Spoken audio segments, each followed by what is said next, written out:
gift driver code that we're going to refer to, just because it's got some of the ideas of what we had for this idea of a chain, except this was the driver doing all the work of manipulating the chain. And then now what we want to do is we want to have a class that manipulates the chain for us so that we don't have to worry about all of the details of those nodes and how they're linked together. We just basically want to say, hey, add something on, just like we did with hiding the array underneath. Okay, so we'll borrow some of these pieces of code.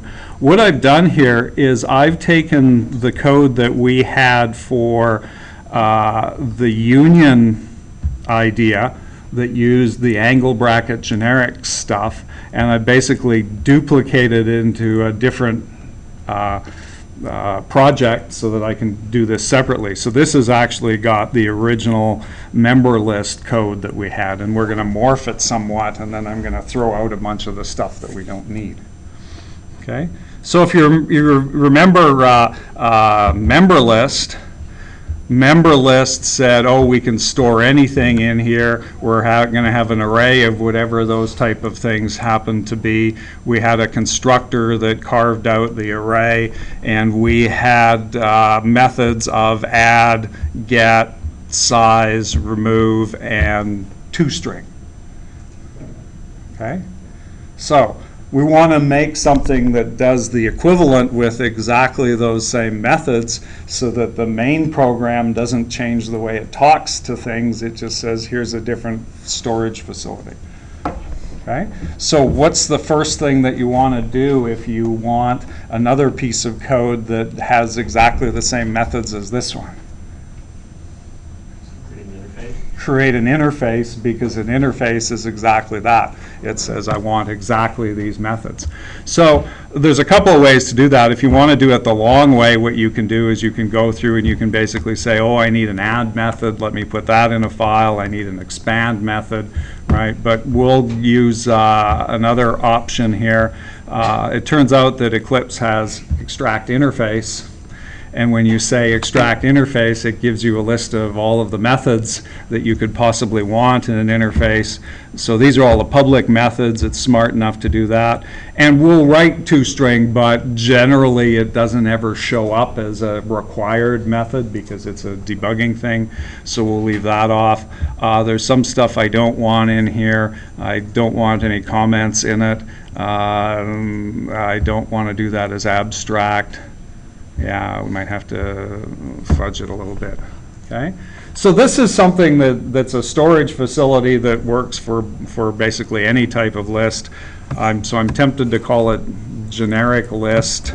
I'm trying to avoid the use of the word list because it's already in Java in a bunch of places. So we'll just call this one generic list, and we'll just see what it's going to give us. It's extracting a bunch of things out. It's sort of hard to read. I usually just say okay and then go see what sort of trouble I ran into. So here's generic list, and there's the interface. It's got an add, a get, a size, and a remove method. Okay? And notice that it was also kind enough to go back to the original member list class and write the implements method, the implements line there to say, well, yeah, this thing automatically meets the standard because that's where the standard came from. Okay, so it changed the code to fix that. We're going to abandon member list. I'm just keeping it around temporarily to keep this project on the go. Okay, so there's the stuff that we want to write. Now we can go and we can say, okay, well, I want to write a new class that manages a chained list. I'm going to call it a chained list. And then I'm going to say implements generic list. And you have to get the angle brackets right. If we go and look at what member list was doing, member list had angle bracket E and angle bracket E there, so we'll just stuff the angle brackets where they belong.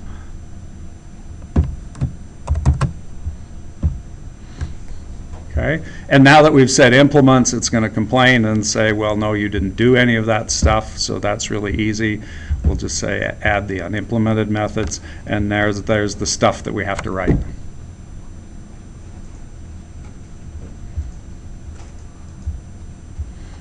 Okay, so when we're done, this thing is going to work exactly like the other ones. And if we go look at the driver program for a second. So in the driver program, we were working with member list was the specific thing and generic list was the interface.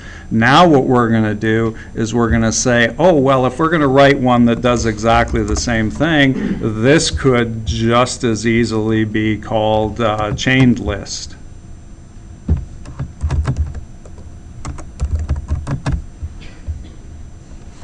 Okay, so there's the joy of speaking to them one for one in the same way. They're now interchangeable, so I've just said, well, I don't feel like using the old style of storing things. I'm going to move to the new style.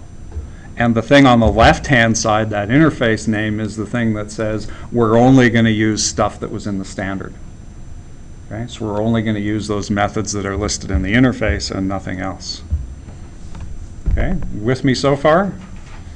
Haven't actually got anything that works yet. Except, while we're at it, notice that we had a set of tests already pre-written to see whether or not things worked fine for the original list that we wrote that had an array underneath.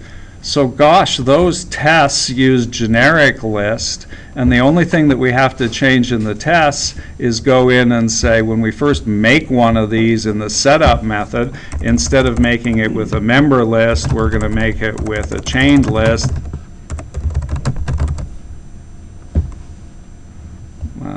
Chained list.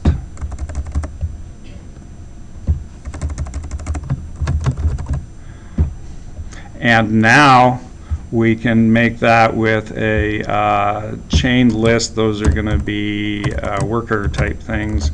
It was unkind enough to fill in worker for me, but that's okay.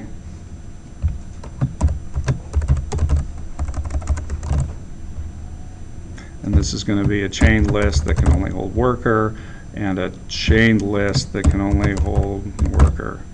I can't remember whether I forgot to dump the generics into that other one, but off we go. I'm just going to do a quick cruise through here and make sure I didn't do a local copy of anything. Doesn't look like it. So now what I'm doing is reusing the same unit tests to say, well, if those unit tests prove to me that this thing worked for the thing that was storing with an array, I can now use the same unit test to say it works for storing things with a chain instead.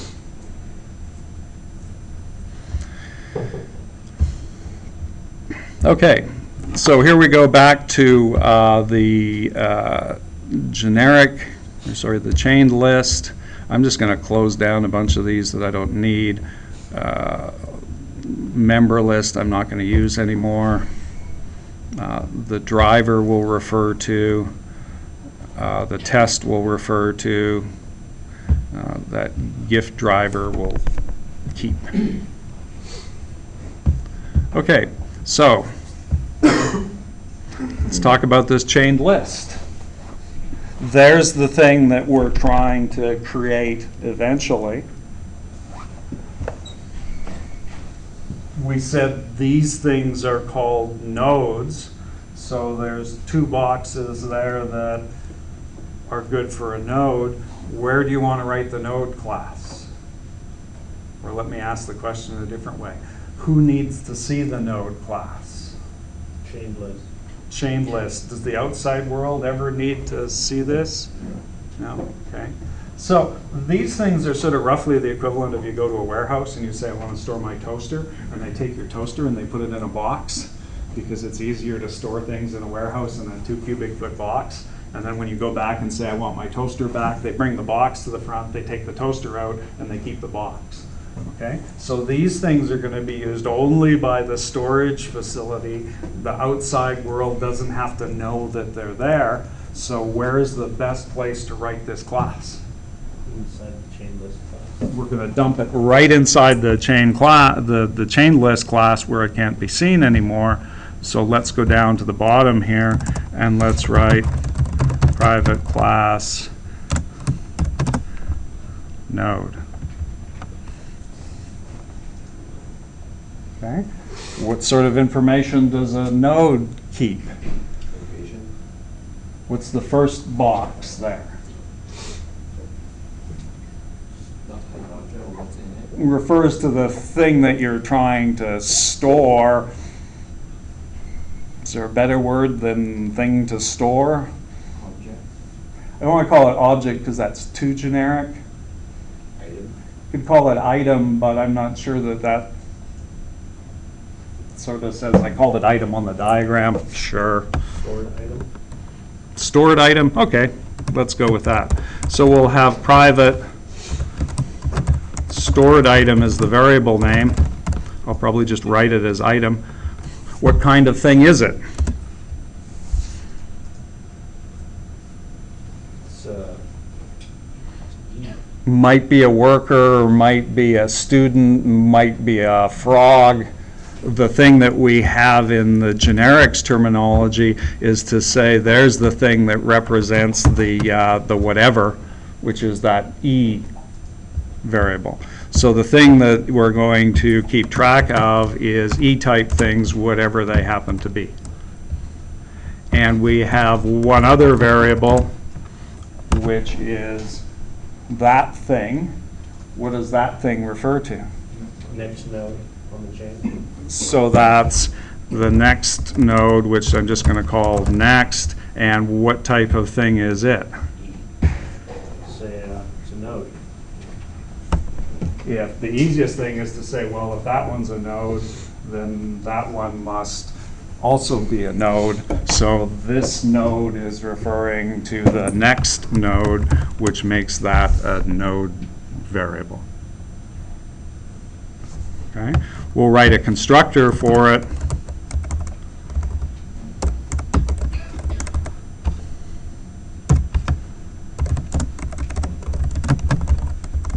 Node, and we'll just say E item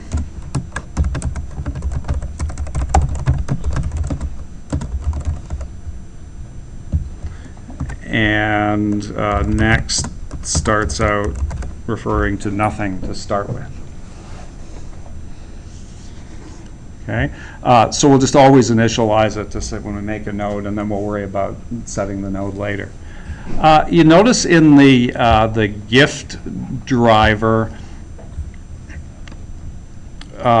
we had that gift location thing, and we actually stored it outside of the list. I've lost it now. Oh, here it is. We had gift location. So gift location and node are essentially the same thing, right? Because this thing, if you replace this with E, you end up with whatever we're trying to store rather than just a string, and this thing is where to find the next one. Okay? And we wrote this as a separate class, and now we're deciding we're going to hide that class. Okay? While we're at it, we've got getters and setters here. What about writing getters and setters for node? Use the setter.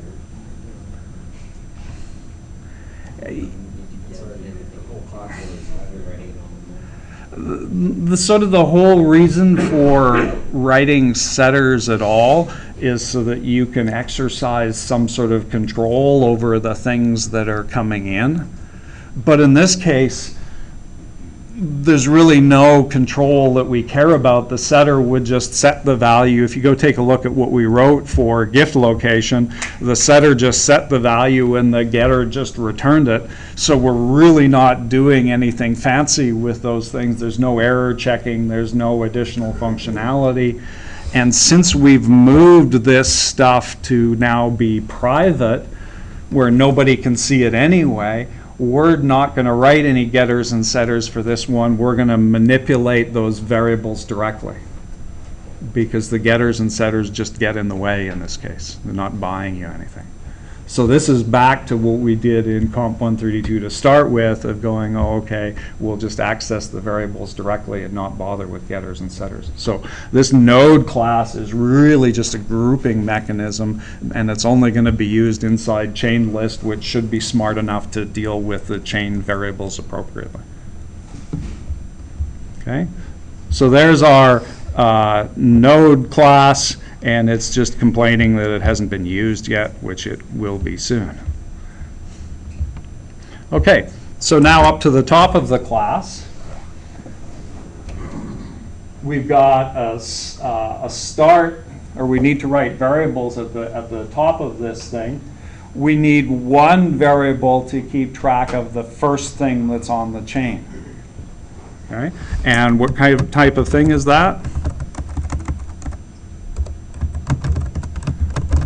It's a node, right? That variable refers to that box is a node. So it's the node, and it's really the start of the chain. Okay, now, we could get by with just that. Okay, because everything in this diagram, if you know where that is, it's just like the kid with the birthday game, you can find the rest. Okay, this thing is maybe a good idea, just because if you've got lots of items on the chain and people end up asking you, how many do I have, how many do I have?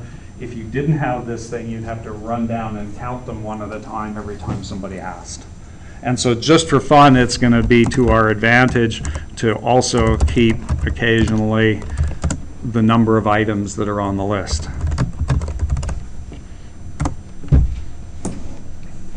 Okay. Need a constructor for this thing, so that's public chained list. And we'll set start of chain to empty first. There's nothing on it. And item count. Oops.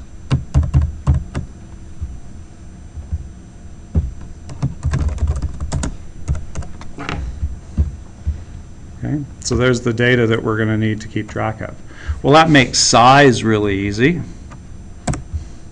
Size is just item count.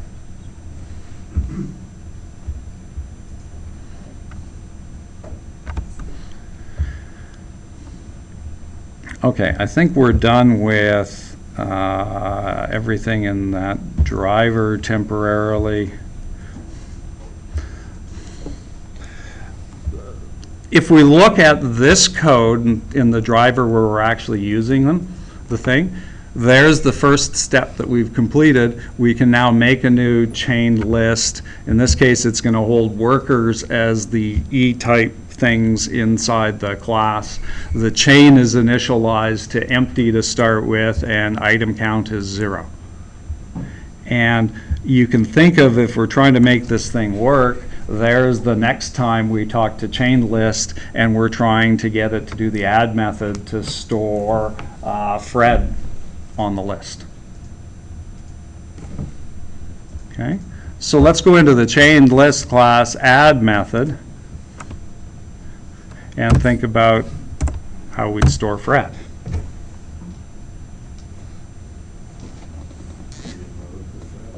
Now, the easiest thing to do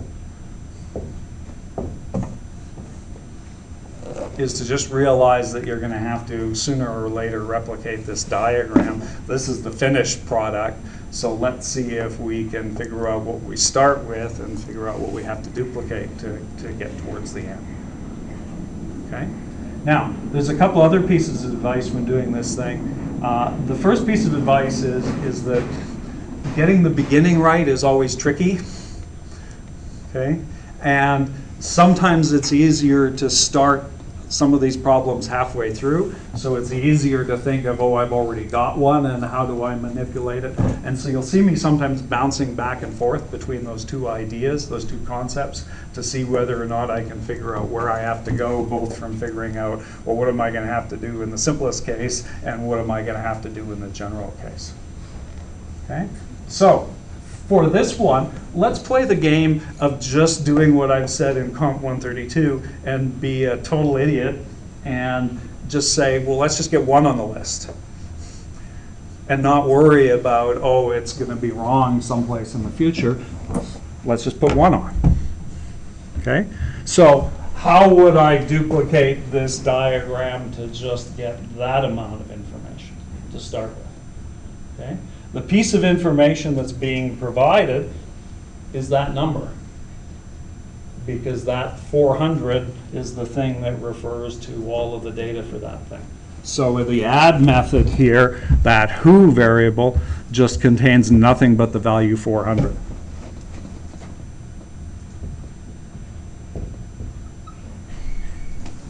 So you need to create a new node. Okay? So, first things first. If this is the diagram and this is the start and this is the next, or this is the count, and we've already got Fred sitting there like this, and we've got that thing referring to Fred. That's what we have now. What's the piece of the puzzle that's missing in order to connect that part of the diagram? Node. So we have to make a new node to place in here, which is going to form the connection between those two things. And in the warehouse analogy, that's like somebody brings Fred to the warehouse and says, here, store Fred away. And the first thing we do is we open up a box and we're going to dump Fred into the box. All right? So let's make a node and we'll stuff Fred inside the box. Okay?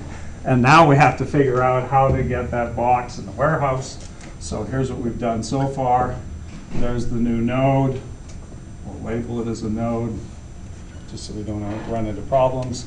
And what we've done is we've made a variable called new node. And this thing has an address. I said it was 1,000 here. So we've done this so far.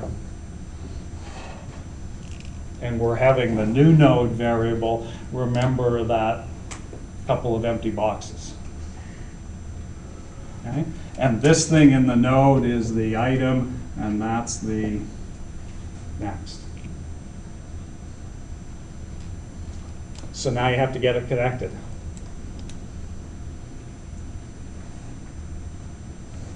Oh, the other thing we did is when we said new node who, that took the node value and put the 400 into here.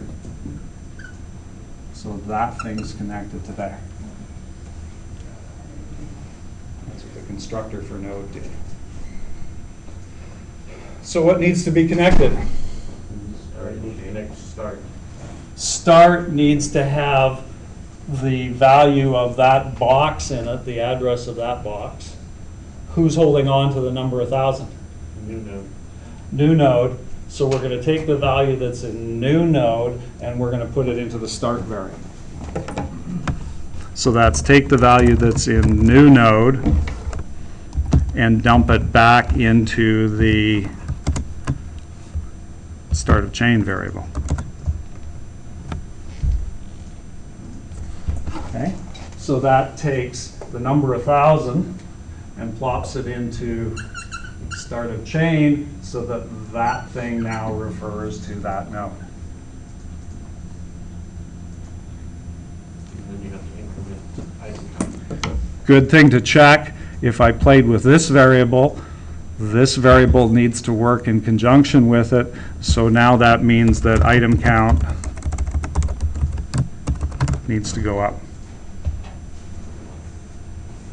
And when we run off the end of the method, the who variable disappears, the new node variable disappears, and we're left with something that looks like that. And so there's the first item on the chain refers to the first node, and the first node's value, if I get this arrow drawn right, the 400 refers to Fred. Okay, so got the first one connected. Won't that cause a problem when we go to add another node on? Yeah. Don't worry about it yet. It will. It absolutely will, but we're just putting on the blinders and go, let's do the simplest thing. And yeah, it will create a problem, but we're going to find that out right away.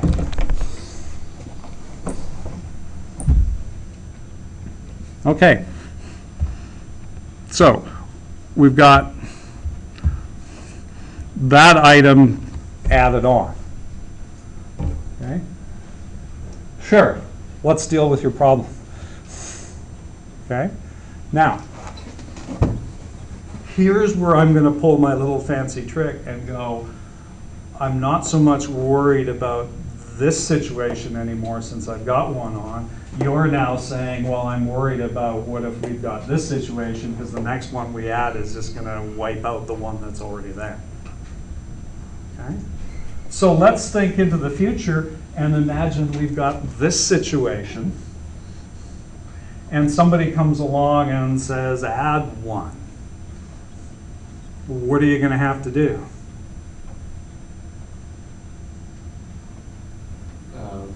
Search it. You're gonna have to change. You want to put it at the end, but we're standing here right now. If you look at the end. You have to go to the last one. You're going to have to go and tack it on to the last one. So the general case is that you're going to have to wind your way down to the endmost one in order to actually tack something on. Okay? Where did we tack the first one on? What variable did we change? Start the change. We changed start of change, start of whatever. In this case, what variable are we playing with? End of change. And so the general thing is that you're always playing with end of chain, and it's only the first one that you ever put on where you have to work with the start of chain variable to form a chain. Once you've got a chain, you're always tacking on to the end. So the thing that we just did is a special case. It only works for putting the first one on. Well, if you think about it, if you have no nodes, then the start of chain is the end of the chain. But they're two different variables. The point I'm getting at is that the first time you play with the start of chain variable, any time thereafter you play with the next that's in the very last node. Okay? So in this code that we just wrote, this 2 lines refers to only the case where item count happens to be exactly 0. Would we ever do that? And then we would be done. Okay? And so we'll leave that as the specific case, and we'll go down and now we'll worry about writing the general case.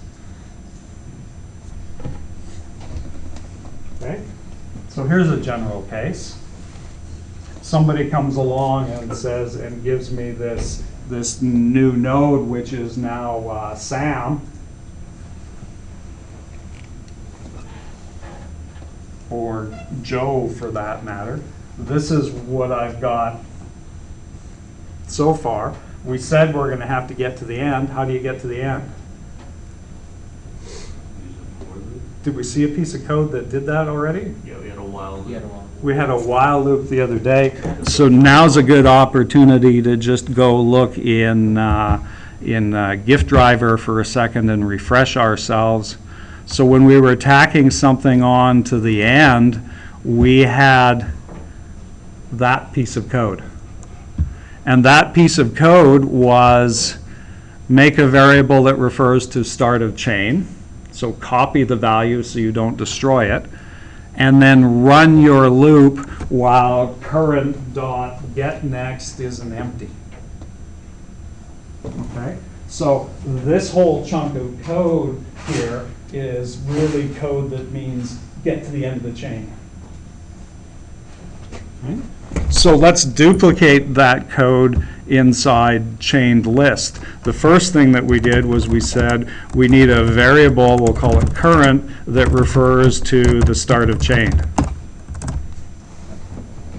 Okay? Because what we want to do is we want to position ourselves to that guy and then basically use this thing as a cursor to stand underneath this one, and then eventually this one to go, here's the place where I'm interested in doing something. Okay? And then we said, while current dot next is not equal to null, we're going to advance. What was the words for advance?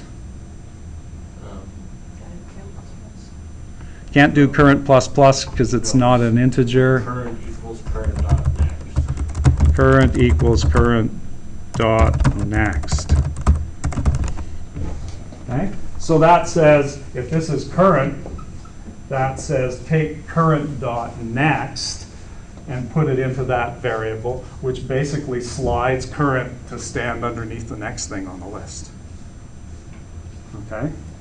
So again, regardless of the details, that thing always means keep advancing by 1. Okay? And stop when current dot next is finally null.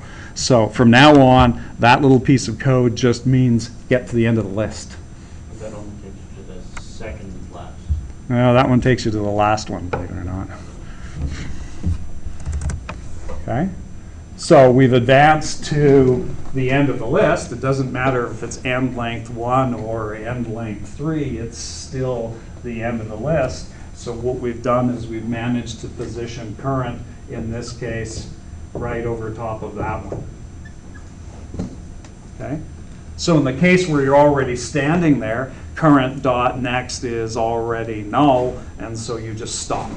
So if there's one item on the list, you stop. If there's more items on the list, then current stands underneath each one until it gets to exactly the right place, and it ends up with a 1200 in it. Okay? So all of that, if we were to draw it on this diagram, it just brings current to stand over top of there. Now what do you have to do to hook it in?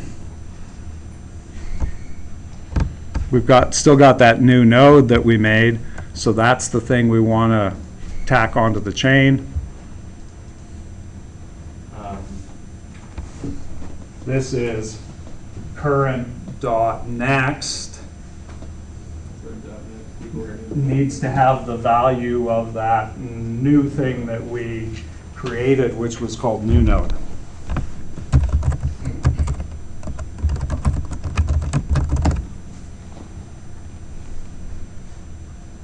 And then what? And then the count, the item count needs to go up.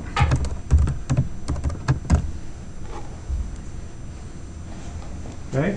So the general case is walk down until you're positioned underneath the last one on the chain and then tack the thing on.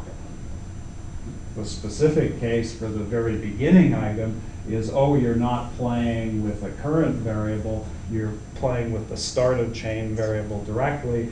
It's the first thing that goes on the list. We need one node on the list to form the chain, so there's the special case. Okay? One thing that you're going to find in any of this linked list or chained list code that we write is that the first one is always a special case. Because if you go to remove anyone on the chain down here, you have to get to the previous one.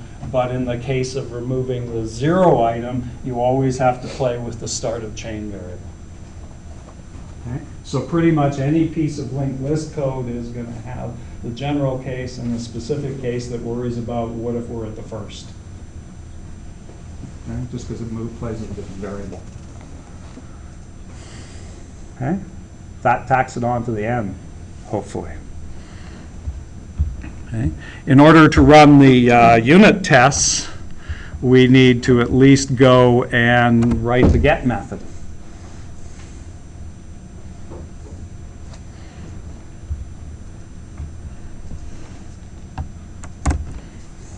So, if somebody says retrieve item number 2, what are you going to do to get to item number 2? You're going to do a move through the chain and count. You have to move through the chain and count until you've got the current variable standing underneath the correct item. And at that point, you can go grab that thing. So it's going to be another loop. What kind of loop should we write? A for loop, because in this case, we know exactly how many items we have to go through. Okay, so we'll do the same thing here. We'll make node current equals start of chain. Oops, thank you.